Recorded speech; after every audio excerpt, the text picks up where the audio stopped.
The return of Gabe Landeskog. Let's talk about it. We all knew a return for Landy could be an X factor. His intangibles, what he brings to the team in general, was always going to help the Colorado Avalanche. But the fact that through 2 games, you could make a cogent argument that he is the best skater for the Colorado Avalanche through those 2 games. Does that transform the way the Avs are looking at these playoffs? I think so. I think it's been a national story, right? And then let's take it step by step here. Some people were mad that, he didn't play game 1 and then, or even game 2 because he took a warm up and what's 3 years going to do? What's one more day? Well, I think they had a plan and I think they stuck to their plan. And I didn't think they wanted to deviate from that plan. And it's proven to be good right now because things have gone, knock on wood, smoothly. You know what I mean? And yeah, he comes up. The first home game series is tied 1-1, and you would have thought that they would have had an emotional boost as a team. It's not a knock on Gabe, but the Avalanche as a team was just simply not there, right? It didn't really give them a boost, but Gabe was awesome.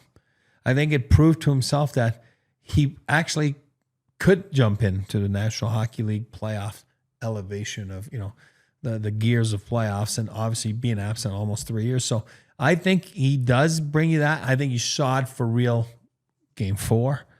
Hence, forget that he scored a goal, but the Avalanche were on top of the game in every aspect of the game, and he certainly was their emotional leader. And you can see the guys in the locker room, the Nate McKinnon smiling, which is a rare sight, in the locker room, and talking about Gabe Landeskog, saying it's bigger than hockey. It's bigger than the game. You know what I mean? It's perseverance.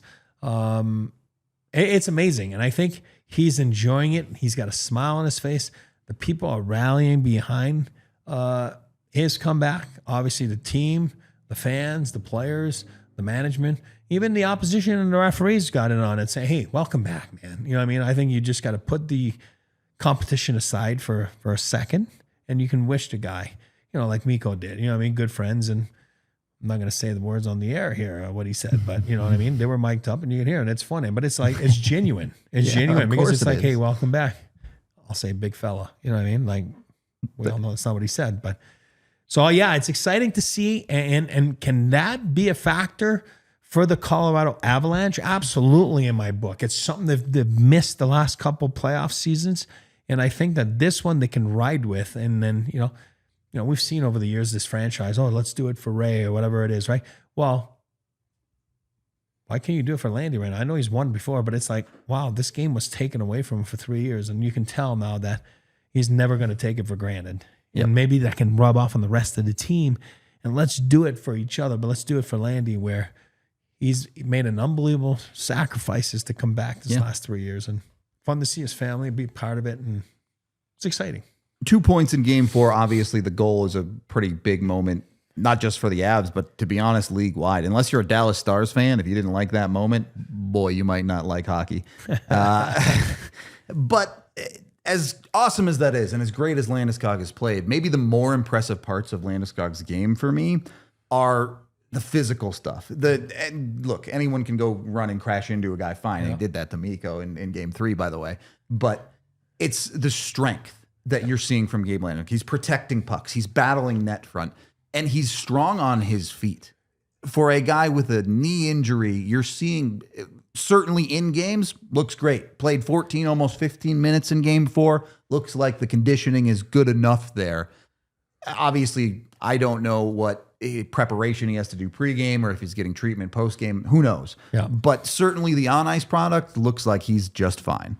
And just the goal, like the Sam Girard goal, the battle in front of the net.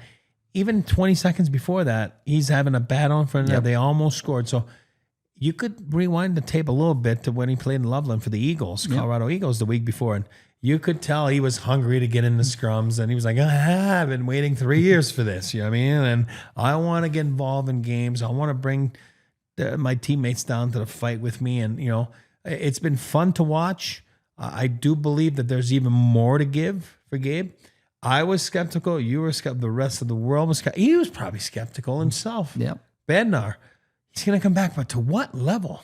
Like, to what level? Turns out pretty high level. It didn't take too long. Next thing you know, they're putting him on the second line with Colonel, what do you call him? Sergeant Brock Nelson. Lieutenant. He's a lieutenant now. He's a lieutenant, whatever he is. And wow, what a combo. If that can be a combo and you get the big 13 on the side with them too, like you're talking about Gabe's ascension in the lineup within like a game or two, which I didn't expect much. And I kept saying, it's not fair to say, oh, he's going to be awesome. He's going to be the Gabe Landeskog that we know. Again, it's only a couple games, but it is so encouraging. And I am baffled by the steps that he's taken these last, what do you say, 15 minutes? So 30 minutes of hockey that he's played. 25, 30. Whatever it is, 28 minutes, 26 minutes. He's played in 2 games in a National Hockey League playoff. Remarkable. Massively impactful. Yeah. Impactful, awesome, and enjoyable. He's loving it. I love it. One more secret factor here to the Landeskog thing. He's 32, but age is just a number.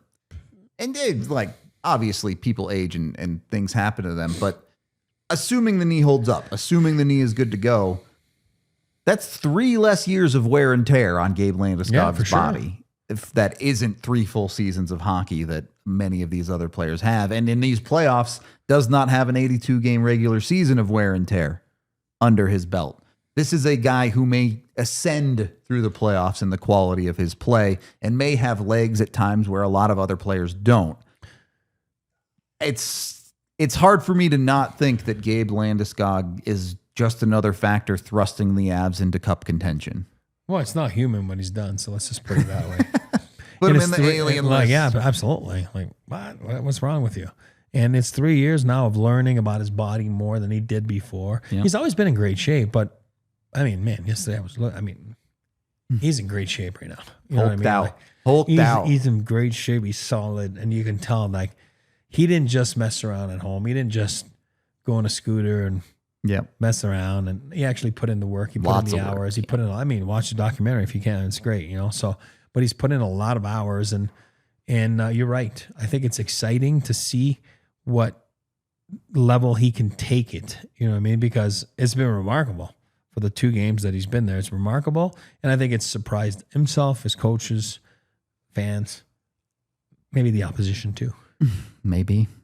The unexpected expected weapon for the Colorado Avalanche and Gabe Landeskog in these playoffs. Hopefully he can make a difference to the rest of this series against Dallas. Go check out our full podcasts and the rest of our YouTube channel here at DNVR.